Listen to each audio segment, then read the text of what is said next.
within time. Okay, so we'll see what he says.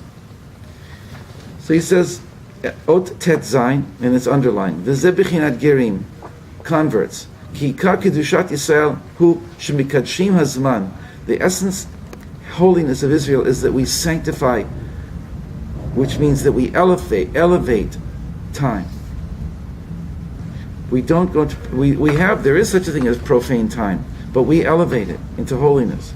Al yidei what? By virtue of Torah umasim tovim. By virtue of the Torah that we learn and the deeds that we do, hanaasim beyamim ahem bazman hazeh daika. That's we always say with Hanukkah and with Purim, that this thing we're doing here is because of miracles that happened to us in those days at this time. You can see time as a spiral. We come around here every year to where we had Pesach. We come around here every year to where we had Purim. And there's an opening now that's of the same energy that flowed down to us on that original Purim that we can access now to go above to the next level. We're not circular time. We're spiral time. We're breaking out constantly into new levels. I mean, that's what the holidays are for. I mean, really, to know that never has there been a Purim like there is going to be this year. Just like we said about reincarnation. You've been here before, but you've never been here like you are now. The universe has been here before, but never has it been where it is now. Because why? Because even if everything is going around each other and everything, and it's almost like a set system, but the whole system is moving. Nothing is ever the same, and even if there is some degree of consistency within the system. So yes and no. We've been here before, and we've never been here before. You walk out on a dark night, and it's beautiful snow. You might get some soon. And I hope I don't get stuck here, but you go walk out, and the white is snow, and you've been here before, and you've never been now before. Even if you've been here before, you've never been now before. So always be ready for newness. So we sanctify time. We always come around to the same points in time, but we're at a different place. And when we elevate time with the holidays that we consecrate, we don't just commemorate things that happened. We actually experience those energies now in a new way. They give us together, there's a confluence of an ancient energy that existed before time ever existed, that existed then when Pesach or Purim existed, and exists now, and it has a different effect at every point in time. You really think about it, we're in an incredible system that Hashem created, but we take it for granted. So what the tzaddikim are doing is trying to wake us up to the absolute wondrousness of life. And it's through keeping and elevating time like this that we come to Shleimut Hadat, we come to perfect consciousness, to perfected consciousness. What's that mean? V'nichlalim b'vchinat l'mala me'azman. We become elevated, incorporated into the higher level called above time, which is eternity. Shu b'chinat olam haba. We have to see, I didn't bring it, one of my diagrams is circles within circles within circles. We're in this little tiny circle here, but we have to understand that we're surrounded by greater, and we exist within greater and greater systems within systems, within a much greater context. And we have the chance to experience those higher levels even within this little bubble that we live. I call it like the trap door. You get really small and you go through it, and you can come up into the bigger system, into eternal time, and then bring more of that back down when you come back down.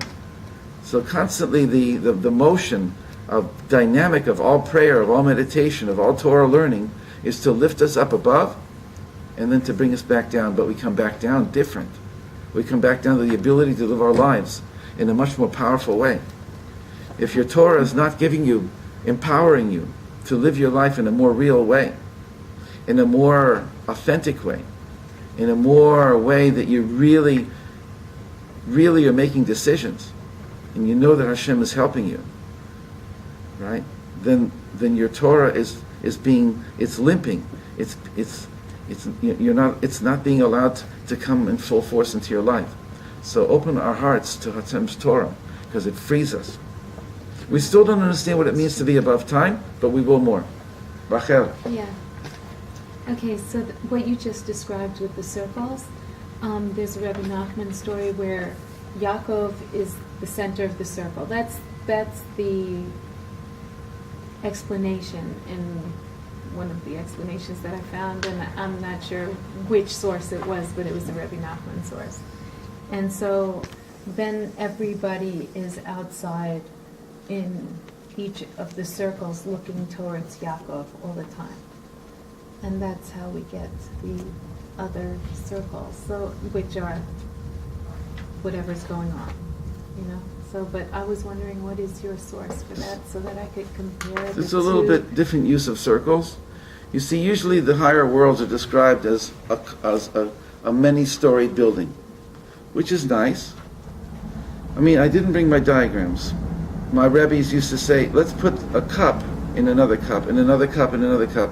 The bottom of the higher cup goes into the lower cup, but still the top of the cup stays up. So each higher cup, each higher level, an aspect of it goes down into, all the way down to the bottom of the lower worlds. We see things from the outside, but we have to know that there's a pinimiyut, there's an inner level of Ein Sof that enters into our world, and it's at the core and the essence of existence. And we have to just refine ourselves to be able to see and experience the Ein Sof within our lives.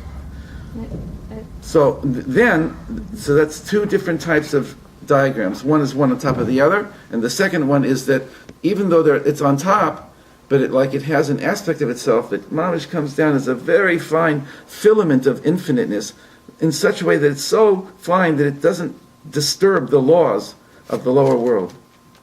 And the third one is, that's very nice, but it helps me to know that this lower world here is not just it's not just that it has an inner filament of godliness. The context in which it exists is godliness. The higher worlds surround us and encompass us, and they are loving, radiant circles of love. And we don't feel them because we're encased in this. So it's a different way of thinking, and it's based on the Kitvei Ari and the ideas that I get from, my own life. That's actually what I'm referring The to. Kitvei Ari. It's called Igulim v'Yosher. I'm referring to that. I'm just asking for clarity because Rabbi Nachman talks about always looking towards Yaakov, the tzaddik, whatever, so that we're always in and therefore those klis that you're talking about, those vessels, are always coming to the rather than us as individuals. So that's what I was kind of wanting clarity on. That's what he kind of. That's definitely important. I could go a lot of different directions with it. Please stay with me, though.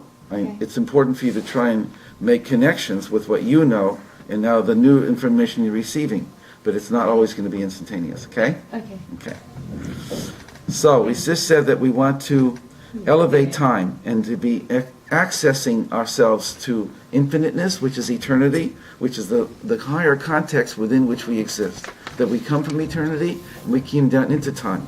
And time, so to speak, shrouds us and tries to drown us.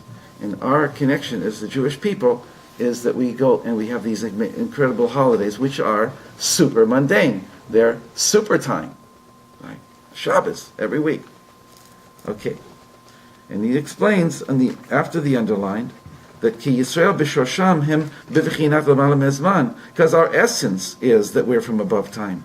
B'Vechinat Ein Mazal Yisrael, in the sense that we come from above the mazalot. We come from above the ma'arechet, above the system that Hashem uses to determine events. Ki kol seder hazmanim hu al yidei kochavim, goes into the whole thing that's why Hashem lifted Abraham above the heavens and said, Habetna Hashemayma. And Rashi says, Habet. There's no such thing as Habet, look, except it must mean look down. Look down upon the heavens. I've taken you above the heavens because you no longer will be determined by what the heavens, the heavenly bodies, had in store for you. You will now be given a new name and a new mission, and therefore you can have children. So Israel, its whole essence is that we were taken up above time. And of course, that's just using the story of Abraham. But just on the soul level, Our souls come from above time.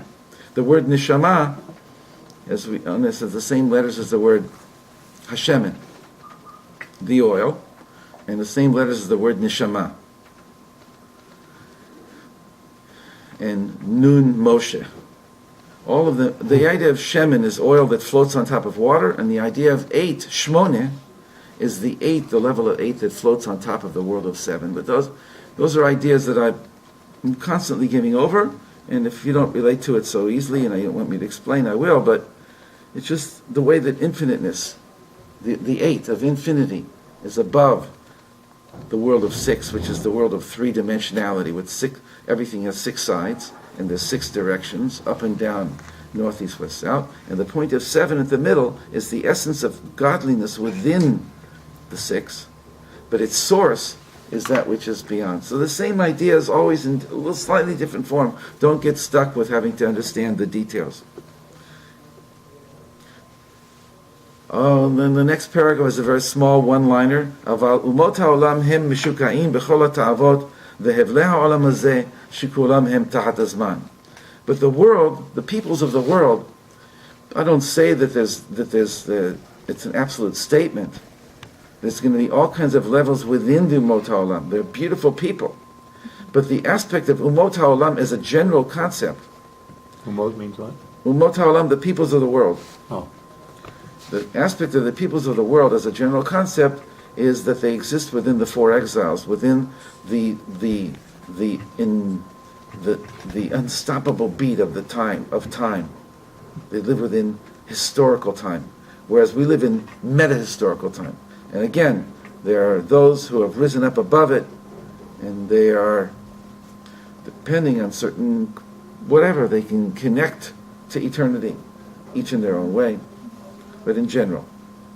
And this, he says in the next line, which is Yotet, Ze Bechinat Tehillim Tzadi. I'll read you a little bit of my translation of Psalm 90, which is Tefillah LeMoshe. And he's gonna really, because Moshe Rabbeinu's Zirat is tomorrow. Wow. His birthday, Zayin Adar. Moshe Rabbeinu is our connection to eternity. Rabbi Nachman is going to be very strong that in order to overcome Haman and Hashrash, you need to connect to Moshe Rabbeinu. Shalom Rav Meir, how are you? I can only say 2 minutes, but I'm basking in your glory.